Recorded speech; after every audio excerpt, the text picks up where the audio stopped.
On November 3rd, while most of us were paying attention to the elections in the United States, Hurricane Eta slammed into Central America as a Category 5 storm. While Guatemala was spared the worst of the winds, it was not so for the rainfall. Up to 2 feet of rain fell into much of Guatemala in about 24 hours. The Department of Isabel, especially the municipality of Morales, was pretty much the hardest hit area in Guatemala. There was large-scale flooding, structural damage, bridge collapses, left many thousands of people without homes, without food, shelter, electricity, or potable water. 2 weeks later, when the floodwaters started to recede, it happened again when Hurricane Iota, another Category 5 storm, struck Central America almost in exactly the same spot, dropping another 2 feet of rain in Guatemala. Only this time the water couldn't drain into the soil. The rivers rose quickly, and the rush of waters undermined and destroyed bridges and roads, reflooded houses and farms, cut off the area from much of the rest of Guatemala. That was pretty clear to us even before Iota hit that Isabel and the Morales area were going to need a lot of help in a big hurry. AMEDICausa was already gearing up to run relief missions when Iota struck and pretty much wiped out the road system. The main problem we ran into was transportation. For the first couple of weeks, the roads and highways were impassable, and we're unable to find a route in.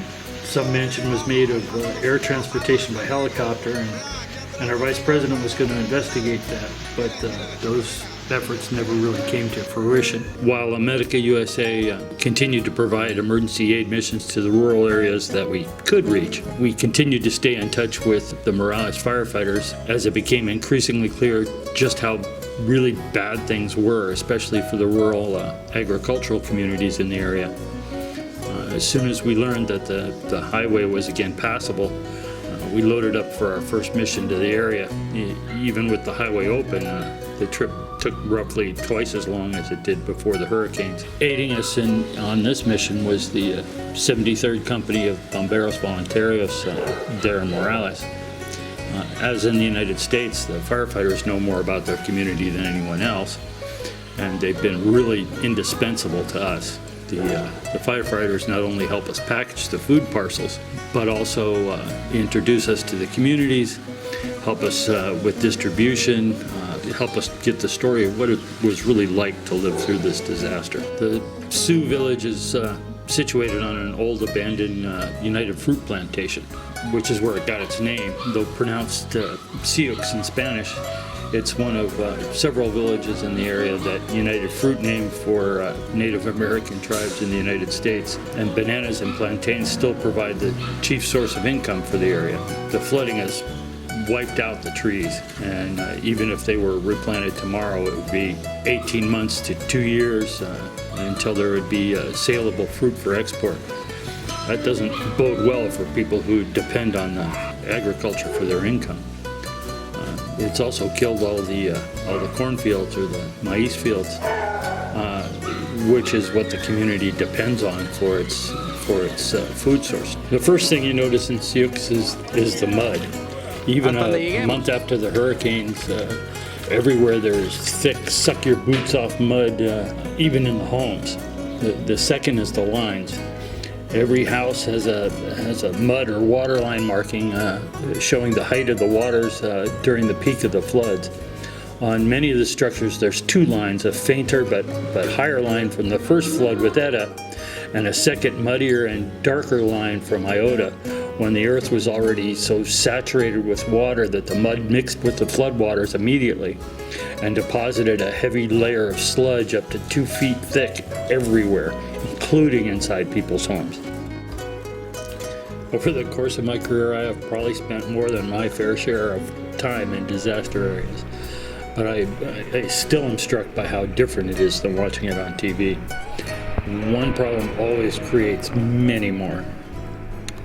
Beyond the destruction it did, the mud and standing water represents a pretty significant health hazard mixed with ag chemicals, the corpses of cows and other animals, and a breeding ground for insects. It's a big reservoir for future disease outbreaks within the local population. From a woman who spent her life building a kitchen that she dreamed of, families that are spending their Christmas holidays digging the mud from their homes, to those trying to glean what little food might be left on the dead or dying plants amidst the mud.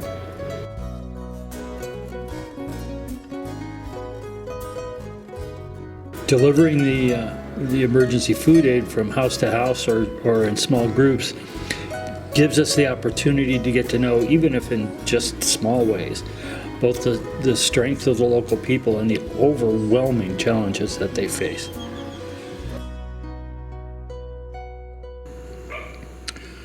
Just walking through Sioux and speaking with the people gives you a sense of awe at the sheer size of the problem.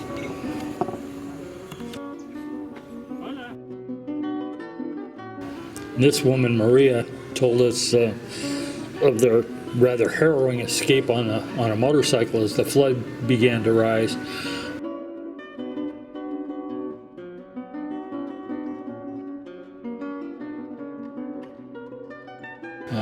She returned to her home some days later only to find that the mud had made it unlivable.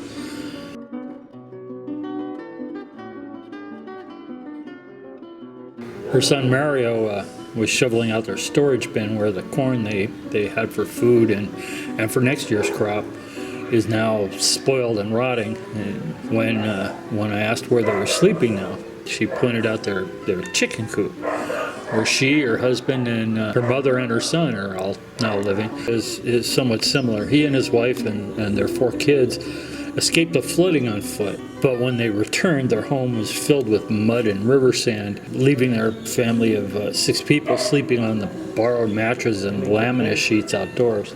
Ricardo was never rich, but now he has no work at all until the banana farms reopen. The family is reduced to eating salvaged bananas and whatever other foods they can glean. Pride here in Sioux is in humble achievement. Tomas, despite the fact that he's lost all of his material goods, considers it an achievement that he recovered his Bible and that it's still readable. For Angelica, despite her bedroom still being full of mud, it's the Close Encounters tree stand her husband made for Christmas.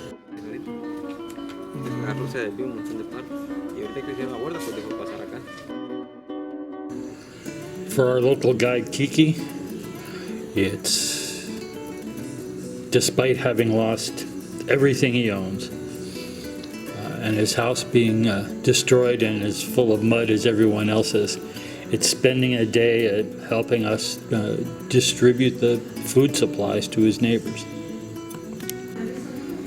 If there's one thing that makes this whole disaster different or worse than all the others we've been involved in, it's the kids.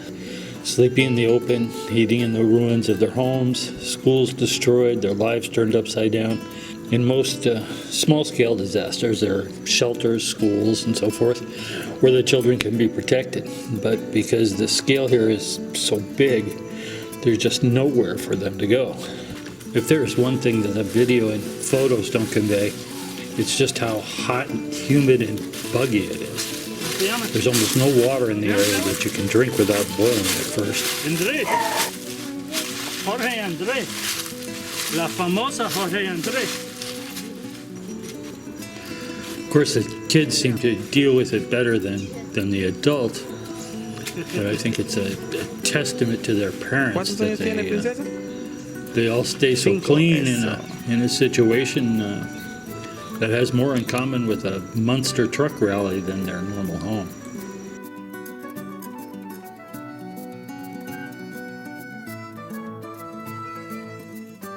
In the best of times, these kids have a difficult time finding enough to eat. After the hurricane, we're already starting to see some of the children with fairly advanced signs of malnutrition. And really, this is, why we do what we do.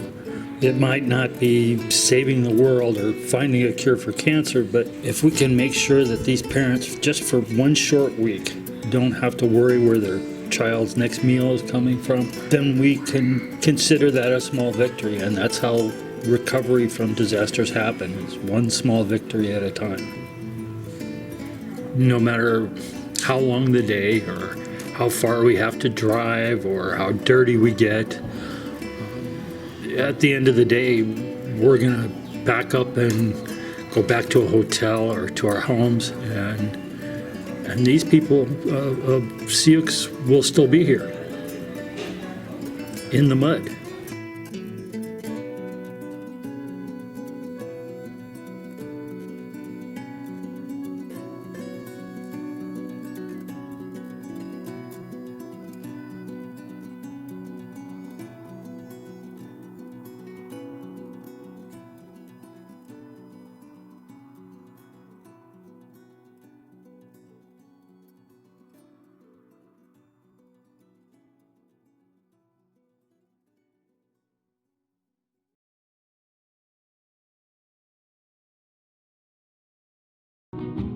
This mission was funded by your kind donations to Fuerza Guatemala 502, Chicago.